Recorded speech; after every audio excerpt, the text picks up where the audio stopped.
Egunon, Etxepartarrok. Hementxe nago. Nagorek emandako lana praktikan ematen eta ez etxi, segi, lortu arte, beraz nik horrekin segituko dut. Badituta aholku gehiago zuentzako jarririk lan egiteko eta baina biziki okupatua naizenez Nagorek emandako etxerako lanekin. Ikusten dut gaur eguraldia hobea dela, beraz gero berri saiatuko naiz kanpoan, biziki importantea da ikasten ditugun gauzak, testu inguru guztietan aplikatzeko gai izatea. Alzaitut grabatu? Ointxe? Hasiko gara arazoak aztertzen eta zuzentzen. Lehen arazoa oinak dira. Bazterrean, nola dituen, kanpoko bazterrean hormaturik, lehen gauza izanen da. Oin plantak emaiten aldituzu gorrean batu. Hala, simplea. Gertatzen da ere kontrakoa.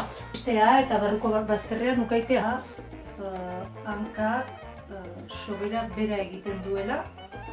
Beraz ongi litzateke edo aulkia jaustea posible delarik, edo zerbait emaitea oinen gainean hola antxu 80 grado izaiteko. Ez da grabe, pixka bat jausten bada, hor hainitz jausten da eta tiratzen du pelbisetik.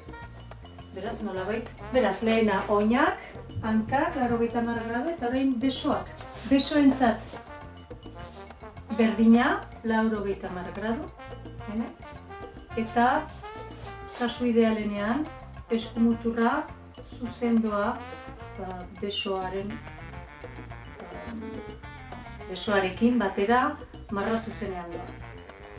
Ze gertatzen da hainitzetan, adibidez hemen emaiten du eskumuturra, eriak, eta badugu horrelako tonestura da. Beraz, posible baduzue biziki ongi da ateratzen diren teklatu horiek, hola ateratzen direnak, eta beraz, emaiten aldituzu eskuak zuen ordenagailua bainon berako, hori bikairana. Eta azken gauza begirada. Begirada behera bada, begiratu beko pantaila, bizkarra borobilduko da. Eta ez dira gehiago izanen gure ardatzean. Beraz, kasu idealenean, adibidez pantaila hau biziki hau dira. Begiradaren linean da, baina hori sobera bera da. Beraz, ongi litzateke, honen azpian zerbait eman, pixkat gorago izateko. Eta hoberena litzateke 25 minuturo pausa bat hartzea, xutitzea, mugitzea eta gero berriz etortzea ordenagailu entzinean, edo baita idazteko gauza bera da. Etxepartarrok, nik lanean segituko dut. Baitut oraindik txoko hainitz saiatzeko, beraz biziki lanpetua naizenez gaurkoz nahikoa izanen da. Eta, aurrak, zaizizte, ale, manaizeari, Dena nik egin behar dute. Ale! Aio!